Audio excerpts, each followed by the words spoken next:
Hi, everybody. Mitch Tanenbaum here. Thanks for joining me tonight. As usual, we'll be doing the security news update roundup for the week.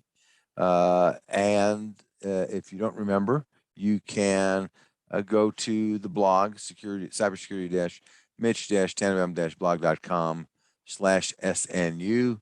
If you click on the current month, right now, January, you will see the January newsletter.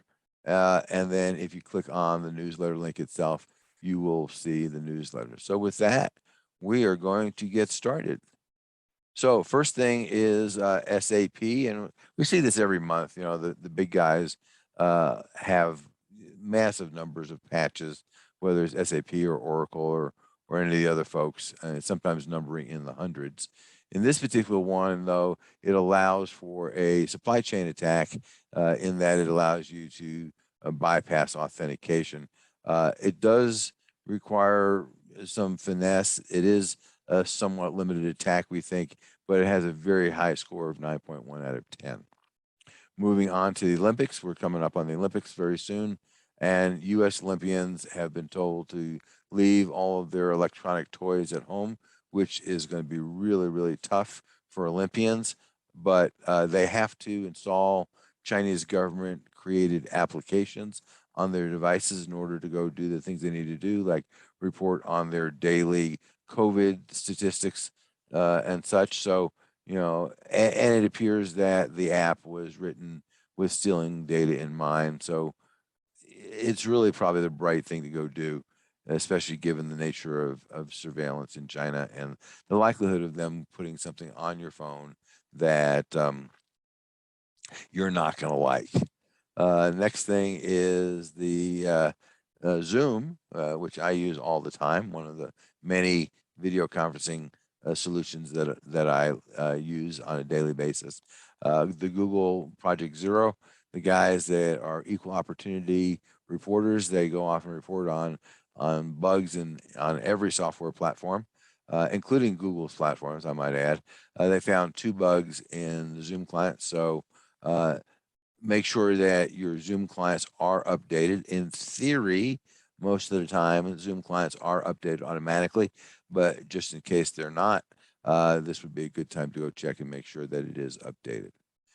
For our dear friends at Zoho, the folks that make Managed Engine and other products, it's really not been a good couple months. They've had vulnerability after vulnerability. Now they have another vulnerability that's been released that says, or announced, I guess you don't release vulnerabilities, that would allow an attacker to take over the system by an authentication bypass. This affects both the desktop product and the MSP product. CISA has released an alert. On to the legislative and legal activities. A court in Europe, excuse me, has told Europol to delete all that data that isn't associated with a current legal investigation. You know, everybody likes to keep data. The European cops are no different.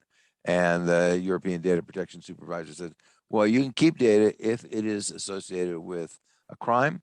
Otherwise, you have to get rid of it in 6 months. I'm glad I'm not the poor person who has to go off and sort through petabytes of data, no doubt, to go figure out which is the data that they can keep and which is the data that they can't keep. In the U.S., the president has signed the K-12 Cybersecurity Act.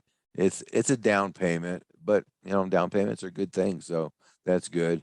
It requires CISA to conduct a study. Good news is they have to report back to Congress within 120 days. So this is not one of the things that's going to go on forever. And then after they present to Congress and publish publicly a set of risk mitigation guidelines for schools to follow. Now, obviously, all that depends on money. That's always the challenge for schools. But they also have told CISA in this law to create an online toolkit, which is free, and all of this will be public. So I think that's a good start. You know, I think that's a good thing. Merck, the big drug company, has, and a bunch of other things too, has been fighting with its insurance company. It really got beat up over the NotPetya virus in 2017. The insurance company said, "Oh, this is an act of war. We're not responsible," and all that because the U.S. issued arrest warrants for some Russians who were associated with the Russian intelligence community. So, probably was somehow related to that. But what they said was, and this is really important for you and me, that the language inside Merck's insurance policy was murky, if you'll pardon the expression. And as a result of that, the way the law typically works is if it's murky, it goes to the benefit of the customer. Now, what you're going to see, and we've already seen with, for example, Lloyd's of London, is that they are going to go tighten up the language so that the next time they don't have to pay out $1 billion. So what that means is go look at your policy, see if you like what's in there the next time it comes up for renewal. And if you don't like what's in there, push back at your insurance company. They might change it, or else find a different, tell your broker to find a different insurance company. With regard to breaches this week, always breaches every week. The hospitality chain in the Pacific Northwest called McMinimus was hacked, and they lost 12 years of employee data. This is employee data between 1998 and 2010. So the question comes up, of course, why is this stuff still spinning around online for any hacker to go off and steal? I always tell people, you may need to archive stuff that is necessary to go off and, handle some compliance requirement. Either, copy it offline, put it someplace else, encrypt it with a different password, with a different set of credentials, a lot of different things you can do to go off and reduce the risk. They didn't do any of those. So now, of course, the challenge is going to be, how do we find these people who were affected back in 1998? Likely many of them are not working for the company anymore. So, this is one of those things, pay me now or pay me later. If they had only taken that stuff offline or protected it in some better fashion, then they likely wouldn't be having this conversation. The next thing from a security standpoint is there's apparently a group which I've never heard of called the Patriot Front, which is reported to be a neo-Nazi group. They had 400 gigabytes of data exposed. The hacker published that data, so I'm guessing the hacker was not a friend of the organization. The data is available on the dark web for download for free, which kind of emphasizes the fact that he didn't like, or she didn't like, this particular group. The data includes chat messages, images, documents, candidate interviews for officers, and a bunch of videos. It includes not only stuff that was stored on their own servers, but stuff that was stored at Google and at Mega. So moral of the story, doesn't matter which way you're leaning politically, you got to protect your stuff, because somebody won't like you. And if they don't like you, they are likely to go after your stuff. And in this particular case, publish it for free. Moving on to the daily blog posts. On Monday, I talked about it's to protect the children. We have to protect the children. In the UK, everywhere around the world, governments have been trying to do their best to outlaw encryption, or certainly any kind of encryption that works, for decades. That goes back to Phil Zimmerman back in the 1990s, when they threw him in jail for publishing PGP. In the last few years, the newest thing, which has been designed to scare people, well, the only people who use encryption is pedophiles, which is not true. Certainly pedophiles do use encryption, but lots of other people also use encryption. We just saw the American Red Cross got hacked, and 550,000 at-risk people were compromised, and the Red Cross has been pleading, not to go dump their medical information, sell it. I don't think those guys are pedophiles. So, yes, pedophiles are among the people that go off and use encryption, but they'll find other ways to go protect their data. So, outlawing encryption. What the UK government is doing at this point is they've hired a big ad agency to go off and create a scare campaign, the goal of which is to confuse people into not worrying about their privacy and think, oh my God, it's to protect the children. We've got to outlaw encryption. We shall see whether that works. The privacy rights groups in the UK are launching their own campaigns to counter the government's campaign. And you know, what the government is doing is pretty creative from a marketing standpoint. We'll see whether what the privacy folks do is equally effective. But what the government is clearly hoping here is that they'll convince people this time, you know, even though they haven't been able to do that over the last 5 or 6 years. And you know, other governments in other countries, Australia, United States, you know, have been trying to do similar things. Everybody doing it within the construct of what's acceptable inside of their country. But clearly, the government would prefer if there was no encryption. It would definitely make their life easier for sure. And it's true, it would make their life easier. A recent study here, moving on to Tuesday, is that governments are struggling to deliver secure online services to their citizens. No big surprise there. What is a surprise is that even the government doesn't think that they're doing it very securely. So here's the statistics and reports on what they're saying. But you know, kind of like 20% of the government CISOs think that they really are delivering secure services. And you know, you go look at that, and kind of tied to that, the next blog post was talking about what the IRS is doing, and this is the thing that's always been the challenge. You know, we can make it more secure, but it will be more difficult to use. So in the IRS case, it's not about, you know, doing whatever, you know, looking at your tax return or making a tax payment. It's about creating your account in the first place, because they really want to make sure that you're you. And so they're creating this new system. They have engaged a private company. Currently, that private company does identification work for about 30 some odd states. The good news is that if you already have, it's called ID.me. If you already have an ID.me account, you can tell ID.me that you want to share that information with the IRS. Note that they won't share it unless you give them permission. And vice versa, if you create one for the IRS and then your state starts using it, then you can share it in the other direction as well. But it's more of a hassle to go set up the account. And the question is, you know, for high risk, high exposure kind of systems like the IRS or state government, is, you know, having a little bit more pain acceptable? Or do we want to go off and say, no, we really don't want more difficulty in creating an account, but we are willing to have a large amount of identity theft and billions of dollars of fraud. And that's really the trade-off. You know, if we go look at all the COVID relief stuff, you know, a lot of that was facilitated by the fact that it was so easy to go set up an account on a government website and no verification of who you are. So hopefully this is the start of something that will work. And I think, you know, if the majority of the governments pick a particular standard, and it sounds like ID.me is doing a good job of trying to protect things. You know, it's hard to make anything perfect, but they're trying. Then, you know, it won't be that bad, because you'll do it once, you'll identify yourself.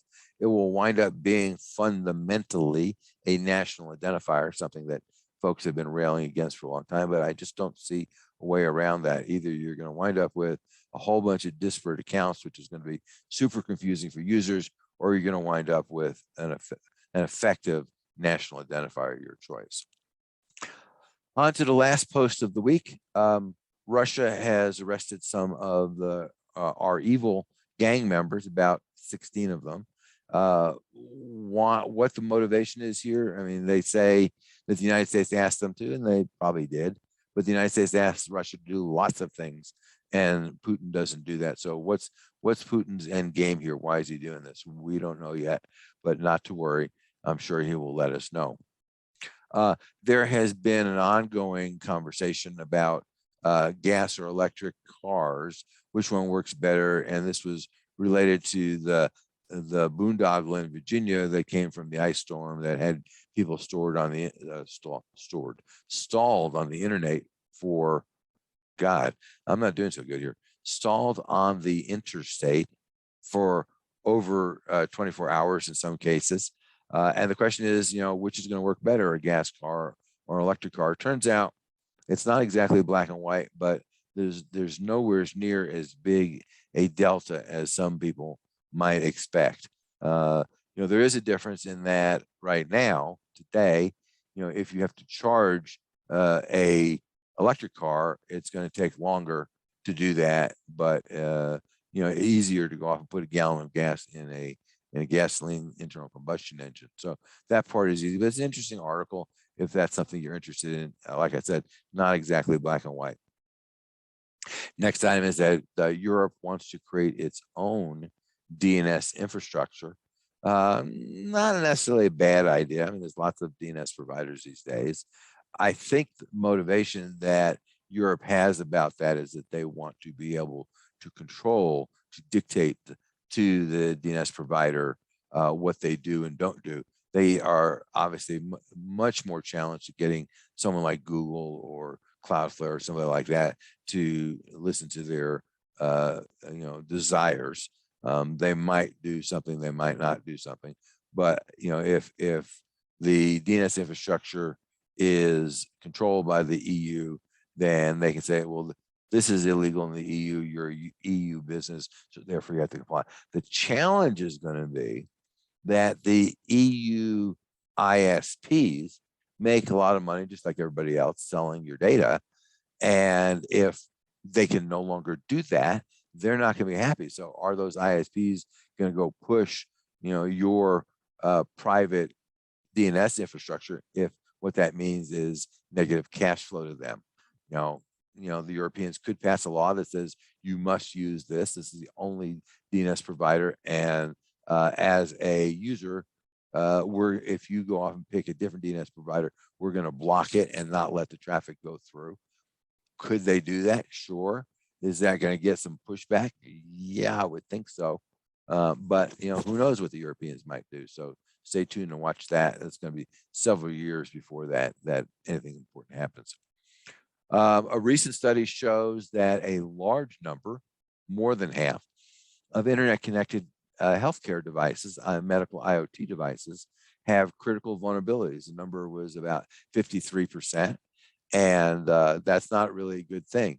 The challenge, of course, is that the healthcare industry is woefully unprepared for any kind of cybersecurity activities. They're horrible about patching just their own IT systems, never mind their IoT systems. And a lot of times these systems live in the field. I have a CPAP machine, for example, which is a medical IoT device.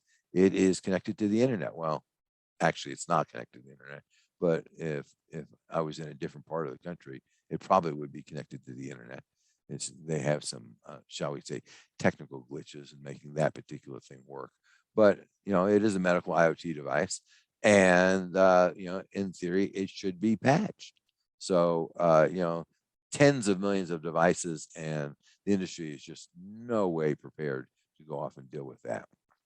And the last item is, in light of the Russian government arresting the REvil hackers, now there's some chatter on the Russian bulletin boards of the other Russian hackers are scared that Putin may not have their back. This is a big surprise because there's really only one back that Putin has, and that's his. And if it's not convenient for him, he can absolutely guarantee you, I will guarantee you, that he will, run you over with a truck. Not a problem. So right now, it seems to be convenient for him for political reasons, I assume, to go off and arrest the REvil guys. Would he arrest somebody else? You betcha, if he thought it was politically advantageous to him. So with that, that's all I have. Thank you for listening. Come back next week. There'll be more. And if you have any questions, of course, reach out to us. Thanks. Turnkey Cybersecurity and Privacy Solutions offers the complete cybersecurity program for small to medium-sized businesses. They include everything needed to secure your business and meet compliance requirements. Visit our website at turnkeycybersecurityandprivacysolutions.com to learn more.